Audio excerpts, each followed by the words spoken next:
Chapter 24. The Red Goblins Get a Shock. It seemed a long time before anything happened. Then Moonface pricked up his ears and listened. "Someone's coming up the slippery slip," he said.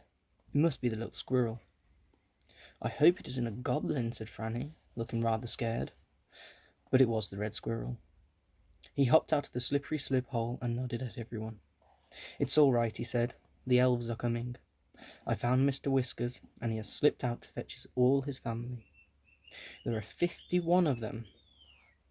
"We'd better let the rope down then," said Moonface, and he let it slither down the slide. Someone caught hold of it at the other end, and the rope tightened. "There's an elf there now," said Moonface, and he and Joe hauled on the rope. It was heavy. They pulled and they pulled, panting hard. "This elf is rather heavy," said Joe. And no wonder, for when they at last got the rope to the top, there was not one elf, but 5 hanging onto the rope. They leapt into Moonface's tiny round room and began to whisper excitedly. Moonface told them all about the goblins, and they grinned when they heard his plan. Down went the rope again, and this time 6 elves came up on it. By this time the room was very crowded, but nobody minded. "We'll have to sit on each other's knees," said Joe, and giggled at the sight of so many people in Moonface's little tree room.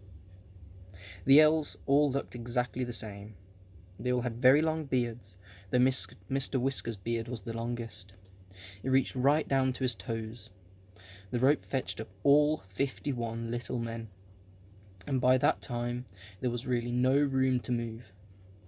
Everyone was excited, and there was such a lot of whispering that it sounded like 1,000 leaves rustling at once. "Now I'm going to bang on the inside of my door and tell the goblins I will let them know the magic spell they want," said Moonface. "As soon as they open the door, you must all rush out and grab hold of them." "Wait, I've thought of such a good idea," said Joe suddenly. "Let's push them into this room of Moonface's and send someone down the tree to bolt the trapdoor. And when they slide down, thinking to escape, they'll all be neatly boxed up in the slide till we decide to open the trapdoor." "That is a good idea," said Mr. Whiskers. "2 elves had better go up the ladder that leads through the clouds to stop any goblins trying to escape that way. And 6 of us had better slide down to the foot of the tree and stop them escaping into the wood." 6 of the elves at once took cushions and slid down the slippery slip. They shot out the trapdoor and bolted it on the outside.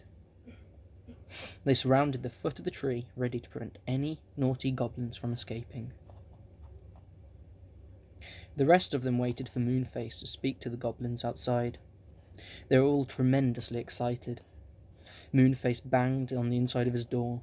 A goblin outside shouted to him, "Stop that noise!" "Let me out," yelled Moonface.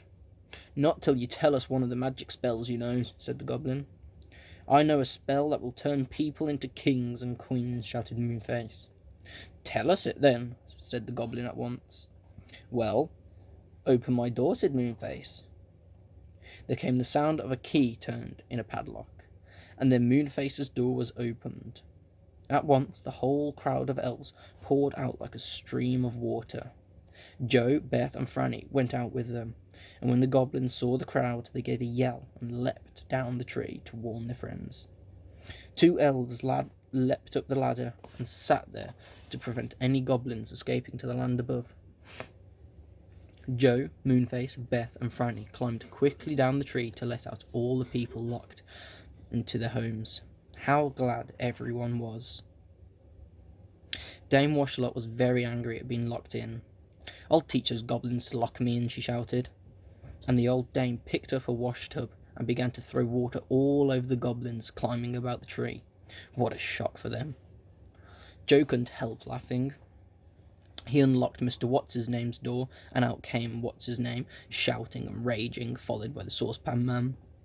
What's-his-name chased hard after the goblins.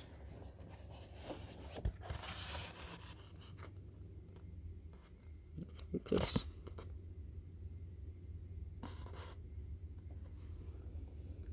Come on, it doesn't want to focus.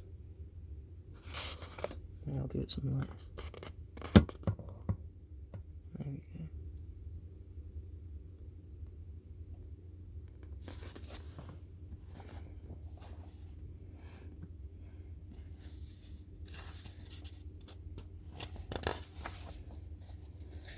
The saucepan man acted in a surprising manner. He took off one of the saucepans after another, one kettle after another, and threw them after the escaping goblins. Crash, bang, clatter. They let out the barn owl and the 3 owls that lived together. They flew at the goblins, screeching and hooting. The angry pixie was so angry that he flew at Joe when he let him out, and Joe only just explained in time that it was the goblins who were to blame, not him. Beth let Silky out, but Silky was frightened by all the noise and shouting. Still, she managed to catch one goblin by throwing one of her curtains over him. Silky and Beth took the goblin up the tree and pushed him into Moonface's room. When he found the slippery slip, he slipped down it in delight, thinking he could escape, but alas, for him, he stopped at the bolted trapdoor, and there he stayed, unable to climb up or get out. Many other goblins were caught that way too. They tried to escape from the elves by running down the tree to the wood. But when they found 6 strong elves at the foot, they climbed up the tree again to escape into their own land at the top. And then, of course, they found 2 elves on the ladder, who pushed them back down again. So into Moonface's house they went, pushed in by Joe, who took great delight in doing so. One by one, they tried to escape by sliding down the slippery slip, and soon the slide was crowded with goblins piled one on top of another. Dawn came, and the sun shone out, lighting up the great branches of the enormous faraway tree. Now we can see if any goblins are hiding anywhere, called Moonface, who was thoroughly enjoying himself. So he and the elves and what's-his-name looked into every hole and corner, behind every branch and tuft of leaves, and pulled out any goblins hidden there. They were marched up to Moonface's room, and down the slippery slip they went. Soon there wasn't a single goblin left. They were all piled on top of one another in the slide, most uncomfortable and upset. "There," said Moonface at last, pleased with himself and everyone else. "We've got them all safe. My word, I am hungry. How about having a good meal?" "Look," called Silky, waving to a lower part of the great tree. "The faraway tree is growing ripe plums just down there. What about having a feast of those?" "Good," said Moonface. "Squirrel, go down to the 6 elves at the foot of the tree and tell them they can come up now. Hey, you 2 elves on the ladder, you can come down. Silky, you can make us some hot chocolate to drink. Plums and hot chocolate would make a lovely meal." Just as they were sitting down to eat and drink, a strange figure came up the tree. He was thin and ragged and knobbly, but his face beamed as if he knew everyone. "Who's that?" said Franny at once. "I don't know," said Moonface, staring. "I seem to have seen his face before," said Beth. "He's a funny-looking creature," said Joe. "He looks rather like a scarecrow to me." The ragged man came up and sat down on a branch nearby. He held out his hand for a cup of hot chocolate. "Who are you?"